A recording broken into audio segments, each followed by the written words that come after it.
Right, so Israel is going to be dragged back to the International Court of Justice in a completely separate case from the one they are currently involved in with South Africa, and on completely separate charges as well.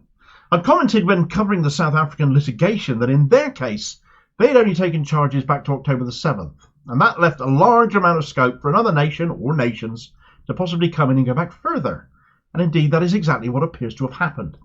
Indonesia is the nation dragging Netanyahu and Co back to The Hague, or planning to at this point. The case is still being put together very much. We're very early doors, although we do have a date set with this news. But their intention is to bring, this also makes Indonesia the first Muslim country to take Israel to court, which is also significant and on a certain level entirely appropriate too. They are also not doing it alone, their case being supported by Slovenia, making this the first time a European nation will be involved in a lawsuit versus Israel. And there's another case in the offing aside from this one too. There is a growing international consensus that it is way past time this Western-backed Zionist project called Israel was held account for its actions, finally. Right, so as we all await a decision by the International Court of Justice regarding the provisional order requested by South Africa, demanding amongst other things an immediate ceasefire, a couple of other countries plan on keeping the ICJ busy with Israel for a little while longer. Indonesia, supported by Slovenia, are building a case against Israel that will effectively build on that which South Africa brought, in that they're going back before the events of October 7th, a lot further. Indonesia will effectively be building a case against Israel for the last 75 years of occupation and genocide since the Nakba of 1948. That is a lot of work. They don't have a lot of time to put it all together either. They will be presenting their case to the ICJ on February the 19th, so months' time, basically. The Indonesian Foreign Minister Retno Marsudi said of this case, "International law must be upheld. The right of the Palestinian people to self-determination must be respected. Israel's occupation of Palestine, which has lasted for more than 70 years, will not erase the right of the Palestinian people to independence. Israel's invalid actions must be stopped, and there needs to be accountability for the violations of the law that have occurred. Countries must cease their support for Israel. The international community, including the UN, must not recognise the legality of Israel's actions." Her Slovenian counterpart Tanja Fajon added, "This is a very broad spectrum of alleged violations that have been committed in the region for decades and whose horrific consequences are still visible today." Absolutely agree with them both. If the Palestinian people are supposedly in possession of the same human rights as the rest of us have under international law, then that should be upheld, surely. Instead, we've seen the total opposite, and an Israeli state so emboldened by the fact they never are held to account under international law, under human rights law, that they have freely referred to Palestinian people as human animals, and their most moral army, the IDF, freely film themselves desecrating personal possessions and laughing about it. And their president is even happy to be filmed or photographed signing warheads to be dropped on Gaza. Well, he's coming a cropper over that for himself, but that'll have to wait for another video. This free pass on human rights abuses that Israel keeps getting, though, has to end. There's a key difference in this case as opposed to South Africa's, though, which is that South Africa brought a legally binding case against Israel, and the Indonesian and Slovenian case will only be advisory. And this is because it is building on, in fact, a request by the United Nations General Assembly back in December of 2022, which requested that the ICJ issue an opinion on whether Israeli policies against Palestinians violated international law. And this followed a UN Human Rights Council investigation of violations and abuses of human rights law in the occupied Palestinian territories. And, well, of course, they found plenty of evidence for that.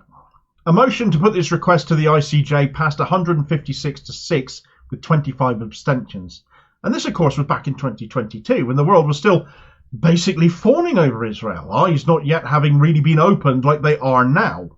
But it's only now in this era of social media where we're not reliant on biased mainstream media to inform us and that we can inform ourselves that the truth has come out and people are rightly demanding something be done about this rogue state and its conduct towards a land and people that is occupied for decades. So what does it mean to only be advisory then? Well, whatever the finding of the ICJ, it won't be legally binding. And an Indonesian international law expert called Hikmahanto Juwana spelt it out. He said, "The hurdle is, of course, the advisory opinion is not the same as an ICJ court decision. An advisory opinion has only a moral binding, and this is addressed to the organs of the United Nations, which in this case the address would be the United Nations General Assembly. Secondly, if the ICJ make an advisory opinion and if it is in favour of the people of Palestine, the question is whether Israel will observe the advisory opinion. Will Israel state that yes, Israel has occupied Palestine illegally, because that is the main question being asked of the ICJ.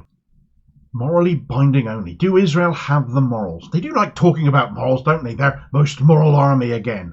But this also shows what Indonesia and Slovenia are trying to achieve here. They are attempting to get an opinion from the World Court on the legality of Israel's occupation of Palestine.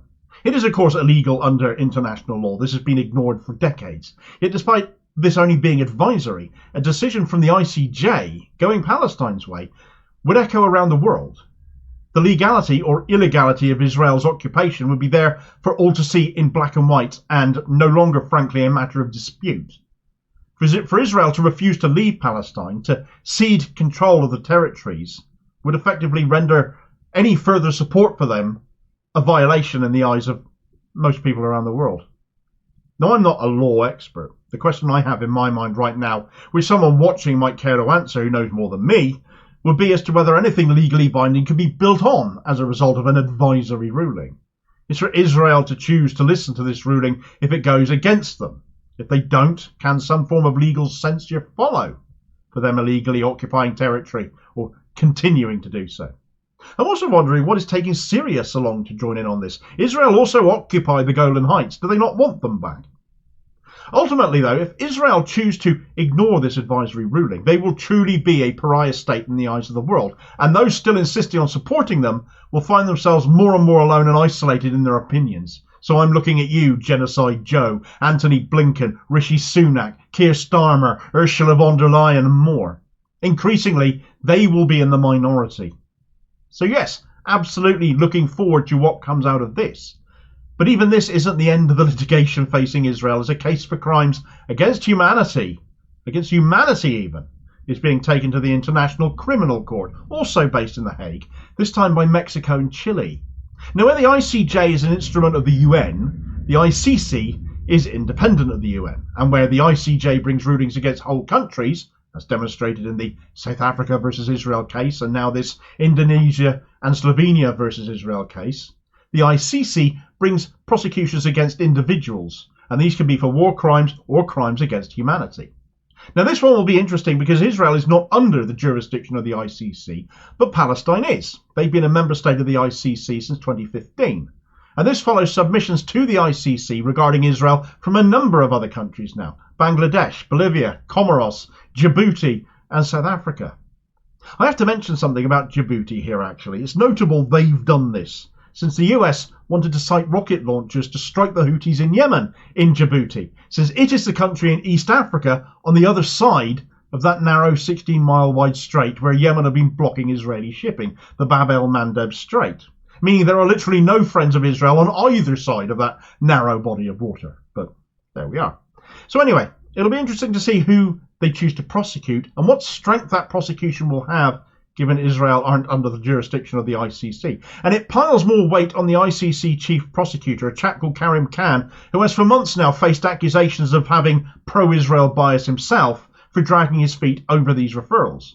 It's inexcusable. He should be doing his job. If he doesn't get on with it shortly, people will rightly be asking even more questions as to why that is. Israel is a country that right now would rather abandon its own people taken hostage by Hamas than consider a ceasefire, as Benjamin Netanyahu has just proven if you watch this video next. You can find out all about that. Hardly the actions of a country or individual, frankly, that deserves to dodge a day in the dock. And I'll hopefully catch you on the next vid. Cheers, folks.